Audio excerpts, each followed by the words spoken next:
नमस्कार, watch news देख रहे हैं आप। मैं हूं आपके साथ श्रुति राज। देखिए, नीट पीजी में एडमिशन को लेकर बड़ा विवाद सामने आया है। सुप्रीम कोर्ट के साफ फैसले के बावजूद अलग अलग राज्यों में अब भी अलग अलग नियम लागू होने का आरोप है। इसका सीधा असर नीट पीजी उम्मीदवारों के अवसरों पर पड़ रहा है। दरअसल 29 जनवरी 2025 को सुप्रीम कोर्ट ने डॉक्टर तन्वी बल बनाम श्रेय गोयल मामले में फैसला सुनाते हुए कहा था कि पोस्ट ग्रेजुएट मेडिकल एडमिशन में सिर्फ राज्य का निवासी होने के आधार पर उम्मीदवारों को प्राथमिकता नहीं दी जा सकती। कोर्ट ने कहा था कि एडमिशन नीट पीजी स्कोर के आधार पर होना चाहिए और सीमित तौर पर संस्थागत प्राथमिकता दी जा सकती है।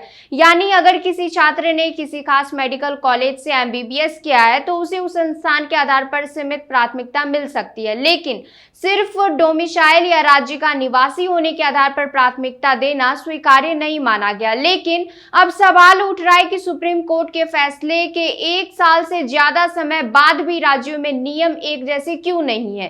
विवाद खास तौर पर प्राइवेट मेडिकल कॉलेजों की पीजी सीटों को लेकर सामने आ रहा है, जहां एडमिशन राज्य की काउंसलिंग प्रक्रिया के जरिए होते हैं। कई राज्यों में अब भी डोमिसाइल और राज्य विशेष पात्रता की अलग अलग शर्तें देखने को मिल रही है। उदाहरण के तौर पर गुजरात में दूसरे राज्यों से एमबीबीएस करने वाले कुछ उम्मीदवारों के लिए अतिरिक्त राज्य विशेष पात्रता शर्तें हैं।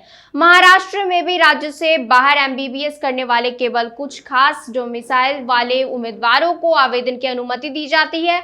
वहीं कर्नाटक दूसरे राज्य के उम्मीदवारों को काउंसलिंग में शामिल होने देता है, लेकिन उन्हें राज्य के आरक्षण का लाभ नहीं मिलता। अब अभिभावकों की सबसे बड़ी चिंता यही है कि जब सभी छात्र एक ही नीट पीजी परीक्षा देते हैं तो समान स्कोर होने के बावजूद अलग अलग राज्यों में उन्हें सीट के लिए अलग अलग नियमों का सामना क्यों करना पड़े। मामला इतना बढ़ गया है कि जुलाई में एक अभिभावक ने प्रधानमंत्री कार्यालय यानी पीएमओ को ज्ञापन देकर सुप्रीम कोर्ट के फैसलों को पूरे देश में एक समान तरीके से लागू करने की मांग की। इसके साथ ही एक कॉमन नेशनल काउंसलिंग पोर्टल और साल में 2 बार नीट पीजी परीक्षा कराने की मांग भी रखी गई।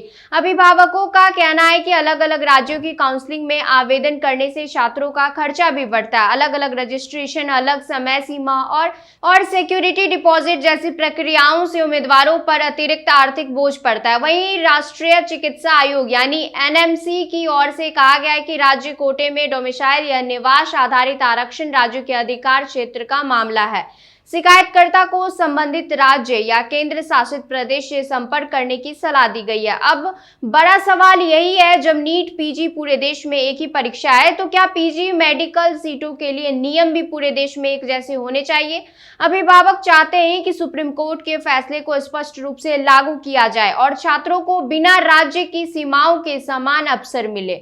वहीं अंतिम तस्वीर तभी साफ होगी जब केंद्र या अदालतें इन अलग अलग राज्य नियमों की वैधता पर स्पष्ट दिशा निर्देश देंगी। ऐसे ही तमाम जानकारी के लिए जुड़े रहिए वॉच न्यूज के साथ। धन्यवाद।